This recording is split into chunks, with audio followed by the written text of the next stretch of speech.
Hello, this is Witch Nikki, and I would like to say hello to all of you, and I love you. To Aiden, Kaylee, Kennedy, Ginger, River, Jordan, Rihanna, Kayleen, and Julia. I hope you are all having a wonderful day or evening. You know, some of us live in different parts of the world. Rihanna lives in Scotland, and right now it's getting to be evening time for her, and it's 3 o'clock. So for I think River and probably Jordan, it's around dinner time, 5 or 6 o'clock ish for them.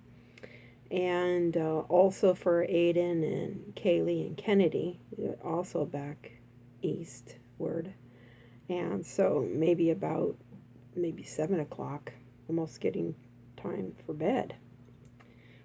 I've been drinking some organic green tea. Gruesome Green Witch. Except this tea is not gruesome, it's organic. See? I don't know if you can see that. Organic.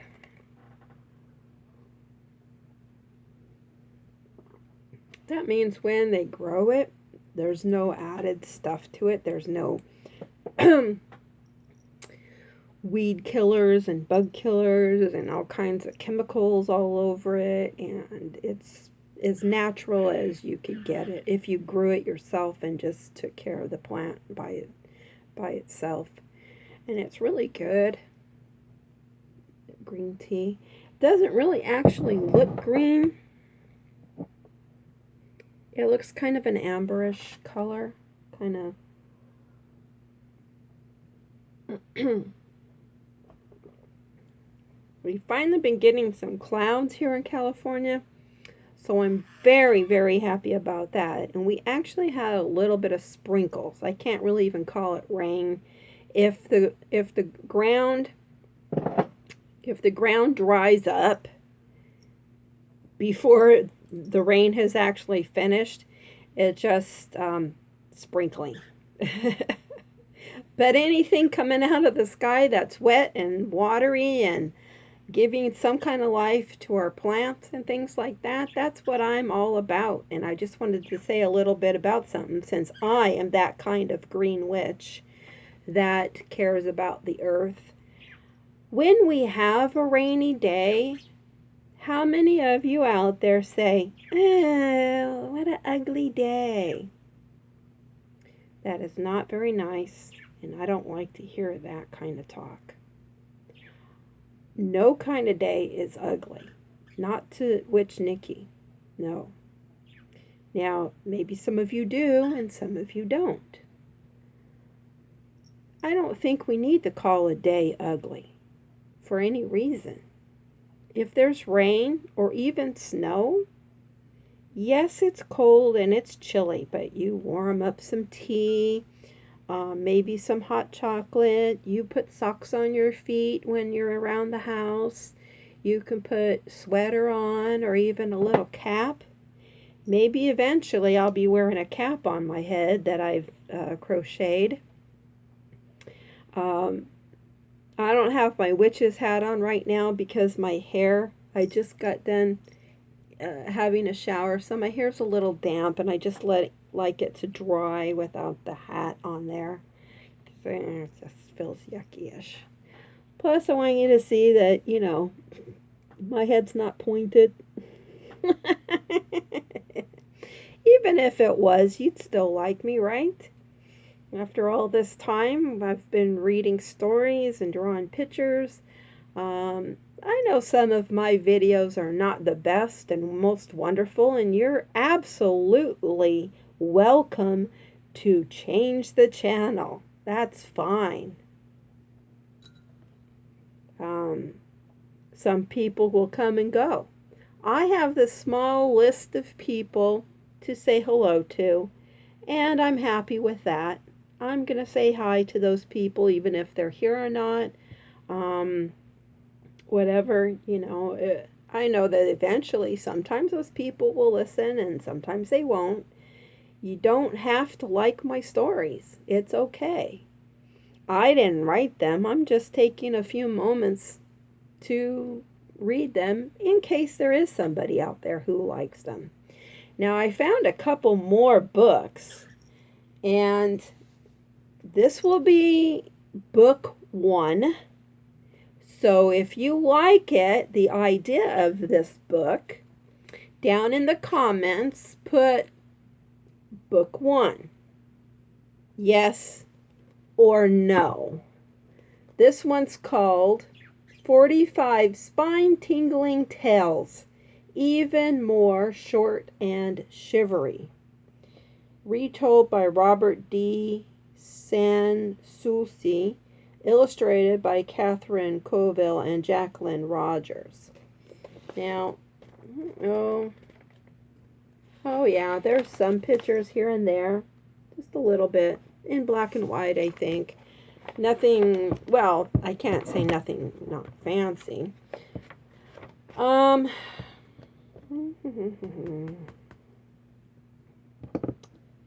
Let's see. This is a scholastic book, so it's meant for school children. I don't think it's made for or meant for children under 7, maybe. I haven't really read it, but I think I've probably heard some of these. Some of them are from around the world, around the United States, different places, Spain, but they're all written in English, England, different little stories throughout history, and I don't even know what all of them are about. Oh my. This is a scholastic book. Well, it's not too bad. I think it's a giant. And I'll show it. But it just surprised me. I think it's a giant of some sort.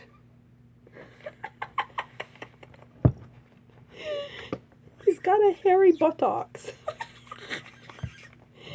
Well, maybe that's how giants are. They're so big, it's hard to find clothes, isn't it? Most of the clothes are small people size. So then there's other stories like this. Don't have any idea what that's all about. So this is book 1. It's a mix. So there'll be little short stories, a little medium-sized stories, maybe some a little bit longer stories. And I know that we're out of Halloween, but I haven't really gotten into a Christmassy spirit yet. And so I'm still kind of looking at those. So this is like book 1, possibility, after we do the Gruesome Green Witch. Now, here's another one. And this is by Neil Gaiman, who did Crazy Hair and also Wolves in the Walls. Remember? So that's kind of cute. It's called Cinnamon.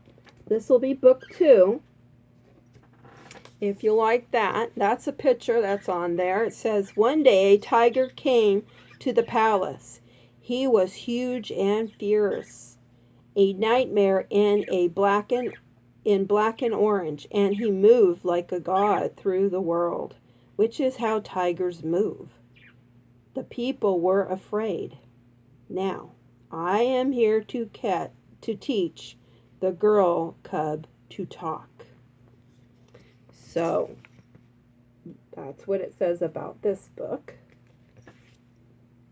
Neil Gaiman. And these pictures are by Divya. I'll try very hard to pronounce this name. Cerniviansen. Cerniviansen.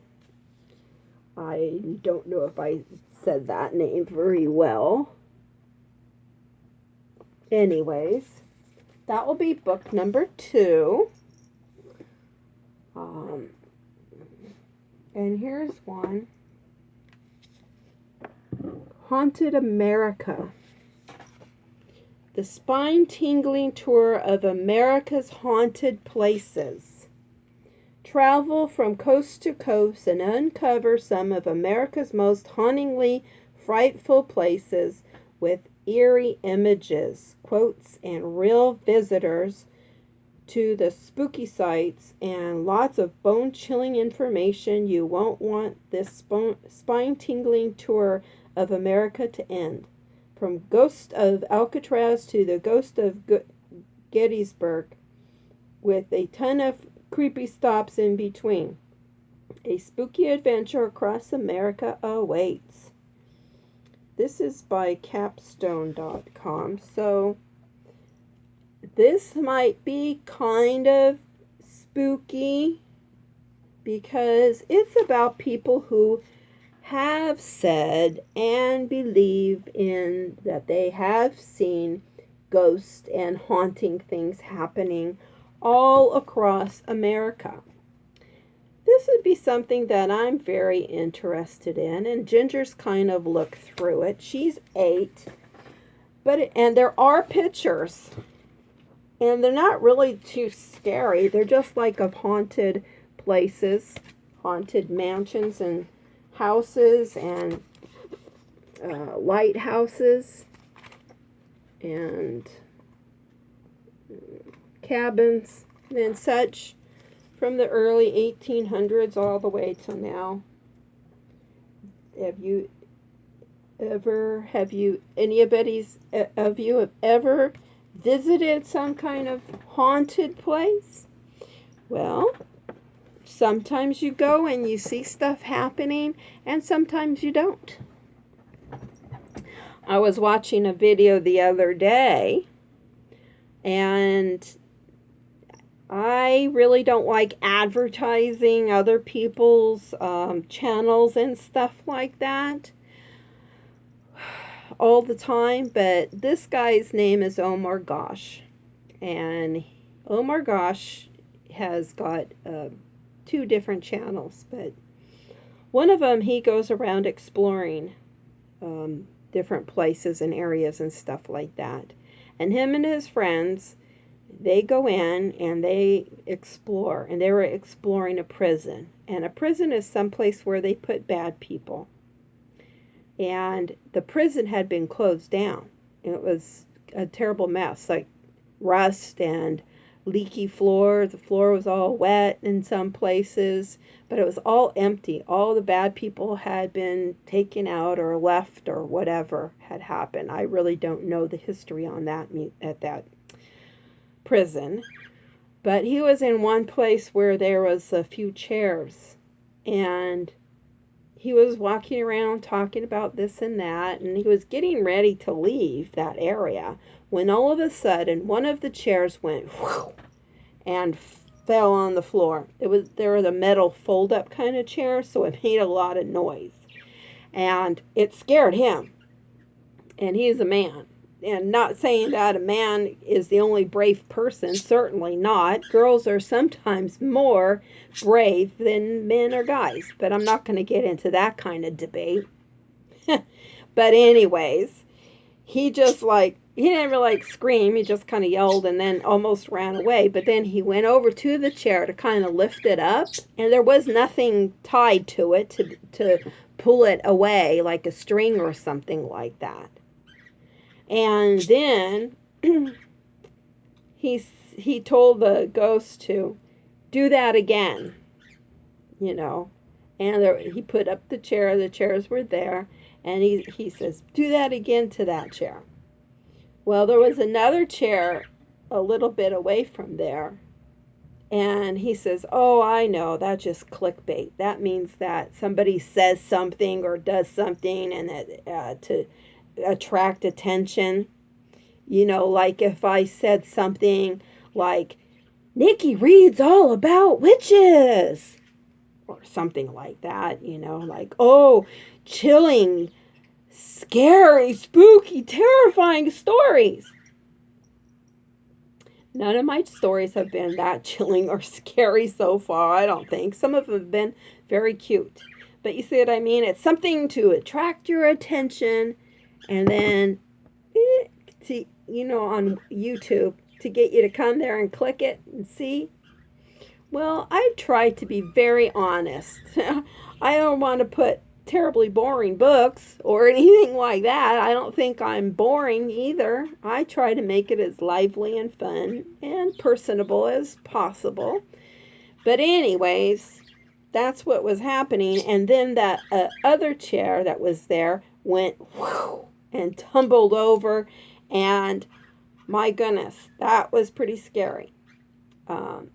Surprisingly scary, like startled, like if somebody makes a noise. But in a place like that, I kind of expect things like that to happen.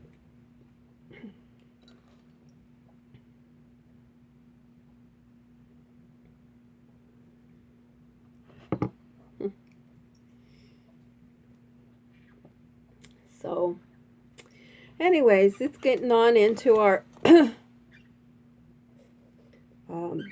time.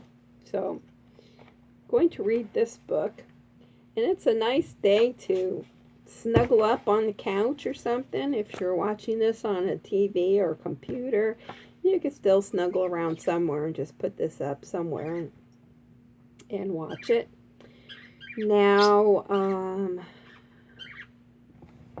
Puffin had gone home, and she had showed her little chipmunks to her friend,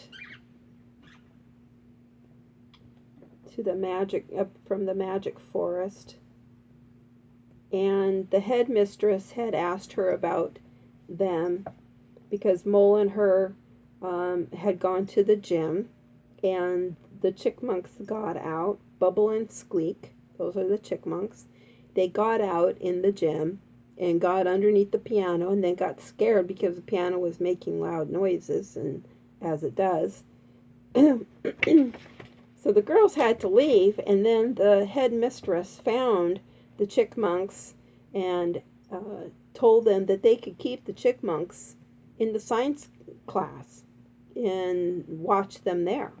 And so Puffin was very happy about that.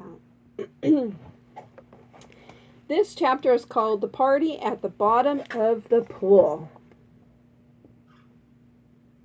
So,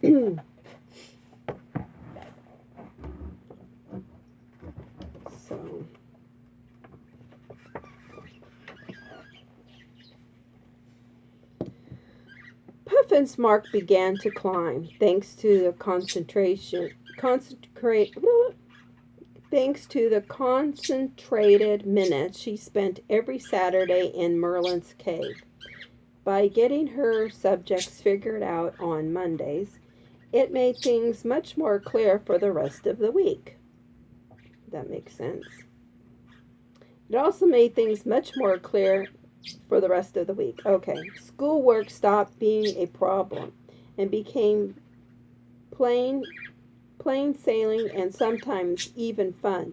Mole was amazed at Puffin's new intellectual prowess and wanted to know how come. Even Mole's mother asked Puffin's mother what miracle she had wrought. No one had the answer, but Puffin was telling no one but Mole. Come spend another weekend and I'll take you to Merlin's concentration cave and I'll show you. You have to have a license and working papers. Drat it. I don't know how we'll get those beforehand. If you appear with your school bag, the police bucks will arrest you. Rats. So Mole came for the weekend. I know, she said. We'll put my books in your school bag. Yes, said Puffin. And when they met Merlin, I'll ask him how to get your license. I'm sure he'll help us. Just little mushrooms right there for the picture that starts it out.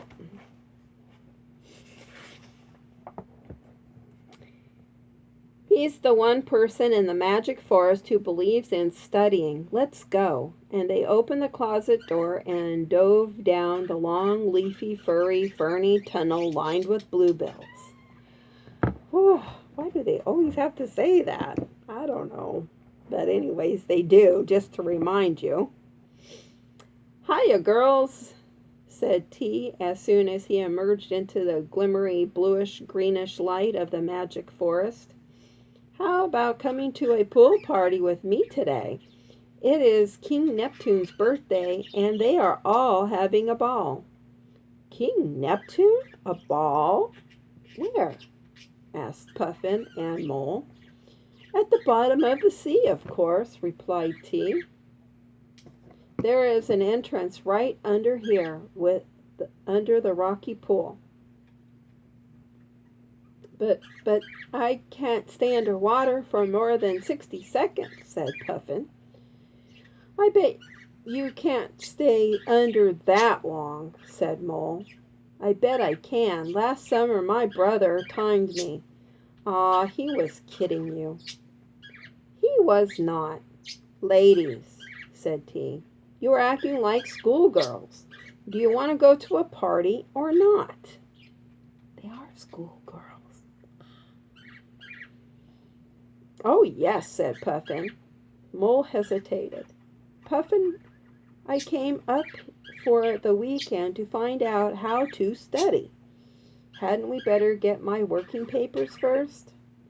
"We really should," agreed Puffin, tempted to go to the bottom of the sea with T, but also tempted to show off her friendship with Merlin the Mole, to Mole. "May we join you later, T?" she asked, sounding rather like her mother. "Sure," said T. "Homework takes so little time in the magic forest, you'll be down in time for the round dance. That's what the Mer people call a square dance. It's hard to swim in a square." "What are Mer people?" "Mermaids and mermen, of course. You've heard of them. Here, let me spray you with sea and ocean proofing." And he took a big spray can from under the blueberry bush. It looked like a can of Arden bluegrass hairspray, the kind Puffin's mother used, but it smelled sort of salty, like the sea. T carefully sprayed both of the girls front and back. "Now," he said, "you are waterproof and you can dive in just as you are. Never mind changing. The party is formal and you will be able to stay at the bottom as long as you feel like it."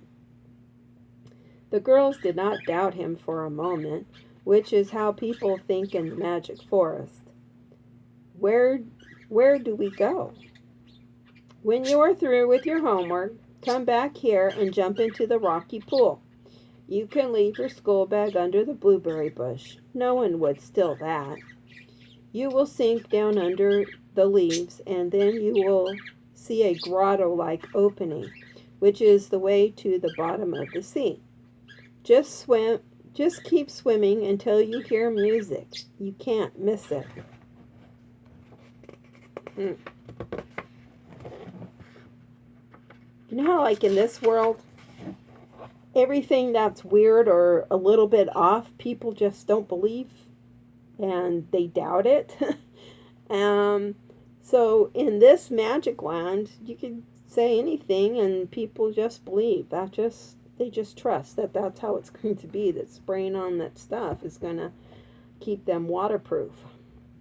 Anyways, Mole and Puffin ran all the way to Merlin's and round the corner to the work warden's, where Mole got her papers and her plates in exchange for a ballpoint pen, which the old goat had never seen before. He was used to old-fashioned quill made of peacock feather. They zipped into the cave. Merlin shut the door, and they sat there concentrating. Their thoughts bounced from wall to wall, bat-like, never crashing. The girls reached up with their pencils and caught the answers to their problems like rings on a merry-go-round. But those answers were their own, and they were learning to put them down clearly and neatly. There were no shadows to disturb them, no sound to distract them. Finished. Let's go. Puffin and Mole stood on the edge of the leafy pool, hesitating. If we appear dripping wet, Mummy is going to give it to us. That means they're going to be in trouble. But T said we were waterproof, reminded Mole. Gee, all right. 1, 2, 3, jump. Splash. Gurgle, gurgle, gurgle. Deep they sank and sank and sank. It was not wet, nor dry, nor cool, nor warm. It was like a floating dream with swirls of seaweed curling past the streams of bubbles bursting around them like silver fireworks. They found they were sort of swimming, with their feet out behind them, and their hair floating around their heads, most becomingly. That means very nice. Floating hair.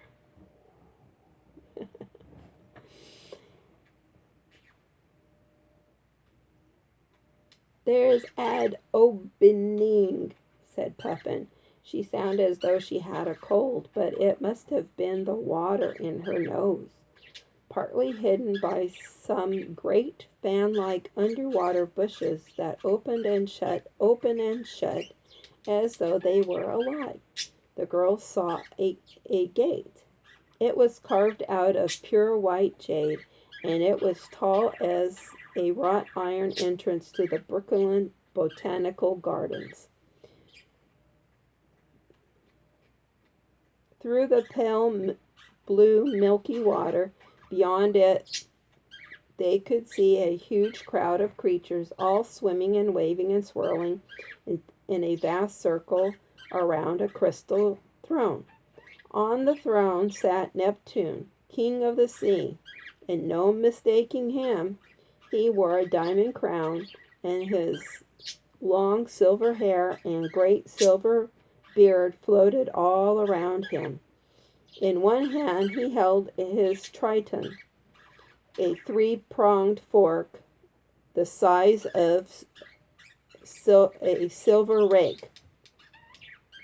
An orchestra of white seals was playing the Blue Dunbay. There were violins and cellos, clarinets and flutes, saxophones and pianos. All the instruments were made of glass except the piano, which was ivory. The wind instruments emitted silver bubbles.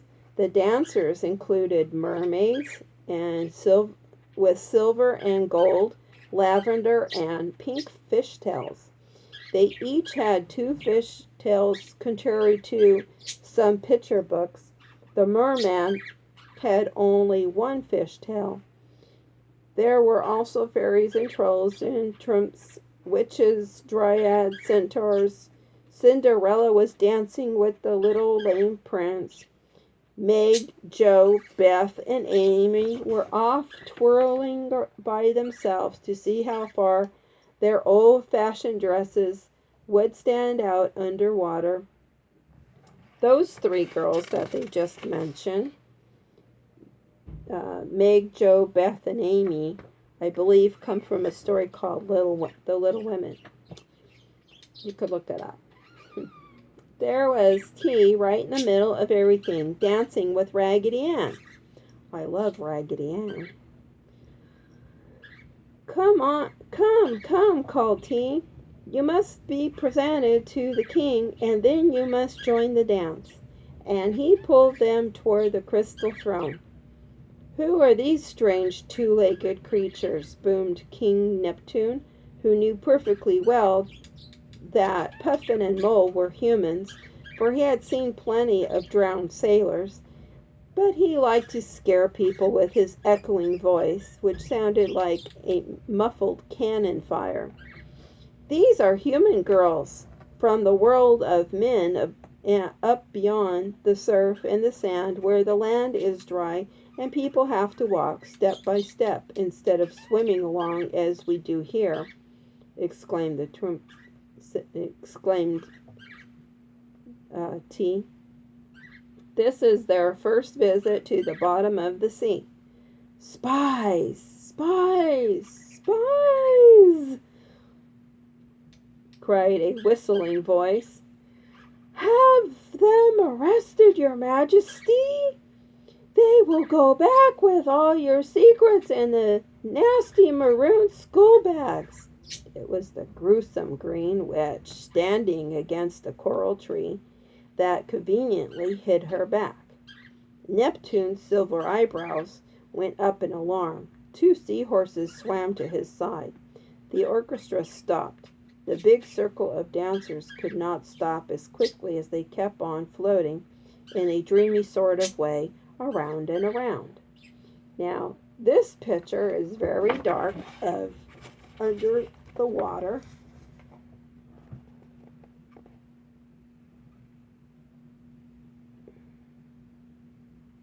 It's King Neptune. You see his face right here. And then over to the side is Mr. T talking with Raggedy Ann. And I just happen to have a Raggedy Ann and Andy. Ta-da! This one here is Raggedy Ann. And Raggedy Andy is her brother. They are from a long, long, long time ago story. Anyways, there are so many popular little story people in this book. Shall we give them the acid test? Asked one of the seahorses. It shall be done, roared Neptune. The circle of dancers had finally come to a swaying halt, and all were watching what was going on. Stand on your heads, neighed the other seahorse. Puffin and Mole gave each other frightened looks. Go ahead, said T. It's easier underwater. It was a cinch. They knelt down, put their heads in the sand, and kick up went their legs. Now recite the Jabberwocky, said the first seahorse. 'Twas brilling and the selfie toves, murmured Puffin. Digar and gimble in the wave, added Mole. They got through all right. Still upside down, Puffin looked over at